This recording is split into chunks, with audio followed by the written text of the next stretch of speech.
Hi there, my name is Ashley and welcome to my channel all about things that I'm making.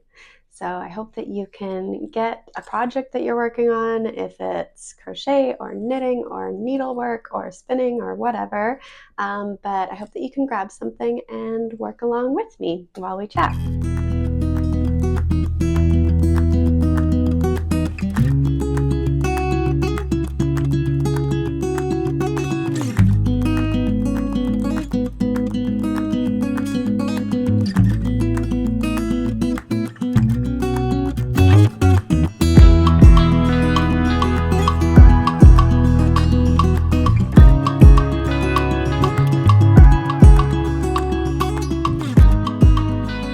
Like I said before, my name is Ashley and I am a knitter and sewer and all-around maker, crafter, based in Victoria, Vancouver Island. So today I thought that I would split up the podcast into 3 different sections covering what I've been working on lately.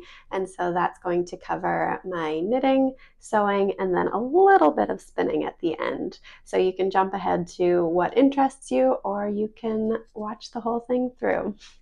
So before we get started, I just wanted to say a quick thank you to all of my subscribers and viewers. You guys are amazing. Last video, I had a giveaway for my subscribers. We've reached over 1,000 subscribers here on YouTube, which is incredible. I never really expected that. So just for a fun little giveaway, I wanted to gift some yarn and a pattern of mine. So the winner was contacted through the comments of my last video, and she chose the summer camp kerchief pattern, and I gifted her some matching silk yarn to work that project. So thank you so much. And if you enjoy watching these kinds of videos, please be sure to hit that like button and subscribe so that you're notified whenever I post a new video up. So let's get started. First, I guess, with what I'm wearing. This is the Tolsta tank that I test knit for Rebecca Clow, who is the Crayabea on Instagram. I talked all about it in my last video, so if you want to hear all about the project and the pattern and the yarn and everything, you can go back and watch that, but this is me wearing it. So I often wear it with a shirt over top because it is just thin straps, but on hot summer days I have worn it alone as well. This is it. And I am a millennial. I like to French tuck all my shirts. Honestly, I think that they look better that way. I know that's not in style right now. It's not what the cool girls do, but that is what I do. All right, so let's get into knitting first. I have no finished objects to show for knitting, just a few different works in progress. So I'm going to start with the one that I've worked on the least and then head up to the one that I've been working on the most. Is a bit of a tangled mess here. I cast this on a really, really long time ago. It is the Tessellated cardigan by Andrea Mowry. The yarn management on this, as you can see, is a real treat. And I've just slowly been working on this project. I don't have a deadline for it. My goodness, this yarn. Yeah, I don't have a deadline for this. I'm just working on it purely for the pleasure of this knit, and when it's done, it's done. So I am using an unknown fiber. It's wool, whatever it is, but this was a thrifted yarn, so it looks like a sport weight, heavy fingering to sport weight yarn in like kind of this dark turquoisey blue.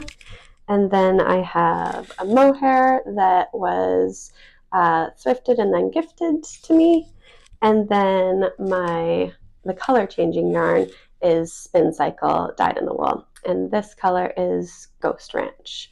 So it changes from blues to teals to some pinks in there. And you can kind of see some of the changes happening there. There's a bit of pinks happening and then moving on into the light blues. So this has been really fun to work on. It's very slow going. I think these are 3 these? 3.25 millimeter needles, so US 3 needles, so fairly small, and it is mosaic knitting, so you're slipping stitches, so it kind of slows down your row progress. But even for how slow it is, it's just a really enjoyable knit. It's very like mindless and kind of methodical, and you get into it, and it's just a really nice knit. So I've been enjoying doing it. I'm a little bit concerned about my tubular cast on. I don't know if you can see there, but it kind of flares a little bit. It's sticking out a little bit, and I'm hoping, there you go, you can see it's a little ripply. So I'm hoping that that is something that is going to block out. This tubular cast on really had it in for me. I started it when we were driving, so I was able to kind of time myself, and it attempted the cast on and ripped it out and attempted it again and ripped it out. I think it was 3, maybe 4 times. But from the time that I started trying to do this cast on to when it was successfully actually cast on, it was about 3 hours of my life spent on this cast on.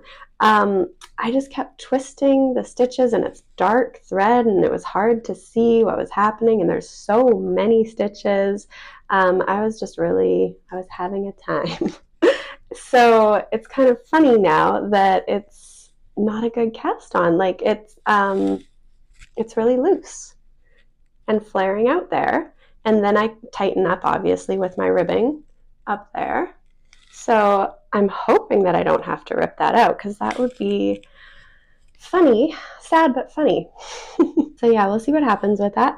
I'm hoping that blocking will fix it, but if not, worst case scenario is I would just cut off that cast on, pick up the stitches, and then bind off in the tubular bind off. I don't know about you, but I would take an Italian bind off or a tubular bind off any day over an Italian cast on or the tubular cast on.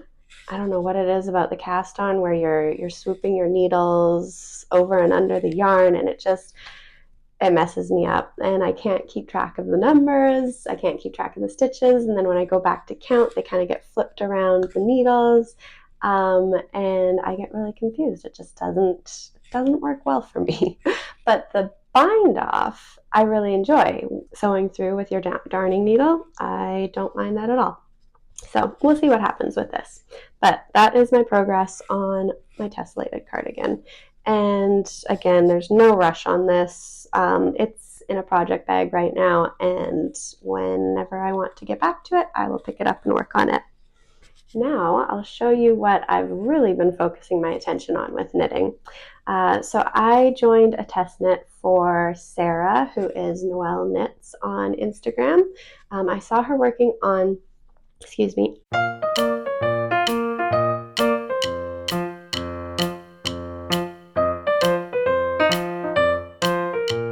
Just a brief side note, we've all had COVID on our household. We're getting over it. We have had just a few weeks of difficulties. My family has had some health issues, so I've had multiple flights going back home to visit and hospital visits. And then I got back last week, and immediately afterwards, my husband and myself both got COVID.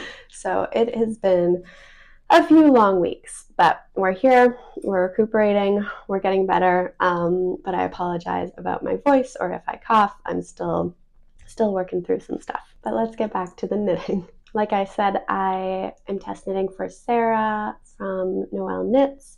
I saw her working on this tank top a little bit ago, a couple months ago, and I love the design. There's just some really clever details that I really liked. So when I saw the test knit call, I jumped on it, and thankfully I was selected to join in the test knit. And here is my project so far. It's almost done. So this is the Evelyn tank, or Evelyn top, and it is a top-down tank top in fingering weight yarn. It has a square neck. The pattern has options for wide straps, which you see here, or more narrower ones. Narrower ones. Then it is continued down, and all of the edges are then finished with an I-cord, applied I-cord. So I-cord on the bottom, then you go back and pick up stitches for your armhole and neck and do the I-cord there. I think it's just a beautiful finished look. It looks very seamless, and then there's no rolling in with the I-cord there. I'll talk a little bit more about the pattern and then tell you about the yarn. So one of the details in this pattern that I really liked is it's going to have buttons all the way down the front there, but it is just a faux button band. So you're not going to have like gaping between your buttons, you know, peeking through, showing stuff that you don't want to show. It's just completely enclosed, and the buttons and button band are just for looks, which I really liked that idea of. So as you can see, I've got DPNs here because this is my smallest needle size I own. It's US 0. I think it's 2mm needles, and I only have this in DPNs, which I really don't like using DPNs, but here I am. When you're knitting the top, you're knitting this column of purls, and then you go back and you knit. I'm going to flip this upside down here so that you can see. But starting from the bottom, you knit a double knit button band going all the way up, and then afterwards you're just going to sew on buttons to close your button band there. So I really, really liked this detail of Sarah's. I thought it was just really clever. The shape of the neckline and the fit of the tank are just really, really good. And this is my first time knitting one of Sarah's patterns, and she does a really good job in keeping it as simple and clear as possible without a lot of extra like inundating information. She really kind of like rides that line of not overwhelming with too much information, but keeping it nice and concise and clear. So I really appreciated that about this pattern. And the release date, I believe, is going to be mid-August. So keep your eyes out for that. I'll be sure to post on Instagram and mention it here again. But if you are interested in this pattern, you'll be able to make it in the middle of August. So the yarn that I used for this is a new to me yarn also. This is from Sunday Fibre Co. And the base is Fieldling. So it's one of her summer bases, but it is 65% Tessa silk, 35% linen. And this is the colorway Twighlight. So it's very similar, feels kind of like the same plumpness and roundness as Knitting for Olive pure silk, but there's some linen content in there too. So I feel like once this is worn and washed, it's going to soften up and have a little bit more drape to it. I'm really excited about wearing it. I really like the silks and linens and cotton blend yarns for wearing in the summer. Like this top here is the Knitting for Olive pure silk, and it's just such a nice summer wear. It's not hot, it's nice and breezy, really, really comfortable. So I'm looking forward to wearing this one too. This is my first year noticing, though, working with plant-based fibers, that I've been getting a little bit of hand pain. I haven't noticed it in years past, but I hadn't worked with it so much. But with this project, maybe because the gauge is a little tight, it's a little bit of a tighter gauge definitely than the Tolsta tank, and then working with this non-stretchy yarn, it kind of made my hands a little bit sore as I was working on it. So I just have to take breaks and stretch out my hands a little bit. So that's something to keep in mind with plant-based fibers. I'm not sure if any of you have come across that or if you've found anything that helps with that. So that's it for my knitting. Now we can move on into sewing. I mentioned in the last podcast that we got ourselves, my husband and I got a little sailboat. It's an old boat from the 70s in really good condition, and we've been having a lot of fun just getting to know her, kind of venturing out into the water a little bit with her. But I've also been having a lot of fun just sewing projects for the boat to make it homey and make it ours. So I got some upholstery fabric, and about half of the boat was recently reupholstered, but there was a few cushions in the very front that were not.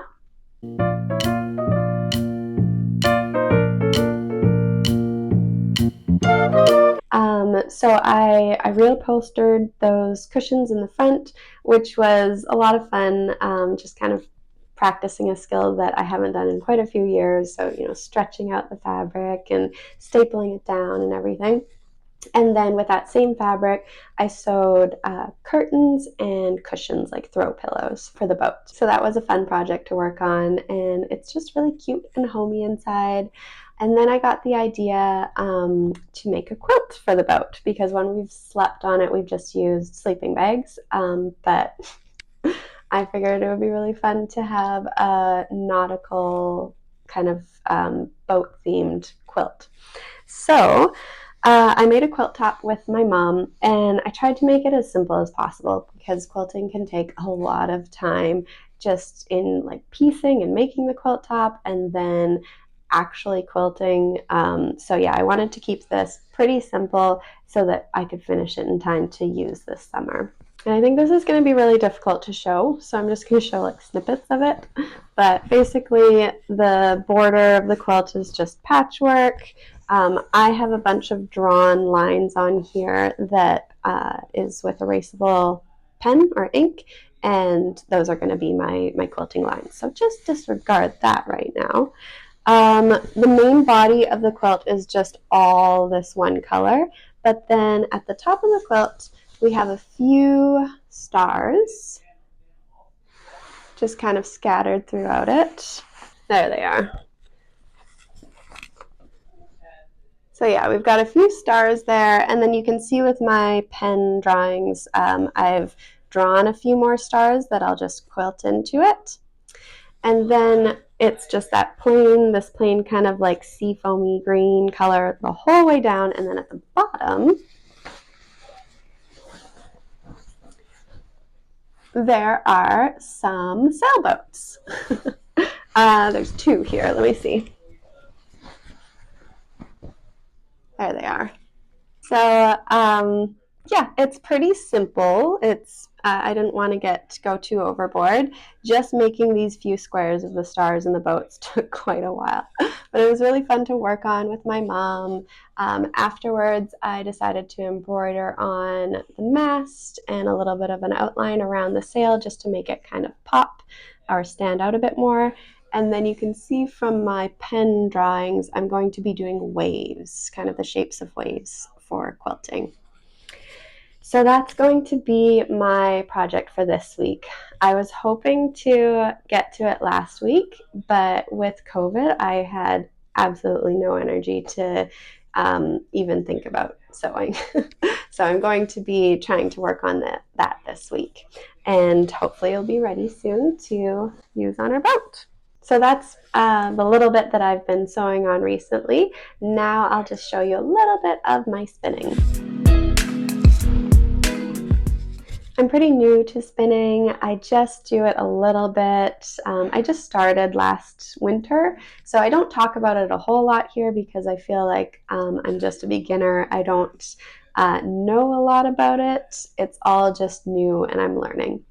But I wanted to share because this was recently Tour de Fleece this past month. I didn't spin as much as I was hoping to, just with everything happening with family and health, but I have 2 skeins that I completed and wanted to show you. So these are my first finished actual from fiber to yarn spinning projects. And I'm so proud of them. They're a bit wonky, but I'm really, really happy with them. So both of these fibers are from a local yarn store of mine called Naughty by Nature, which I just love the name and I love the shop. They sell a lot of spinning fibers, so it's really fun to go in there and browse. This one it was called Melange, so it literally was just a mix of all the fibers that, like the leftover kind of fluff that they have on their workroom floor kind of thing, and then they card it, I guess. They make it into what you're then going to spin. And so it's just such a nice like mix of fun colors. I had a hard time keeping this one consistent. It would kind of go thick and thin quite a bit.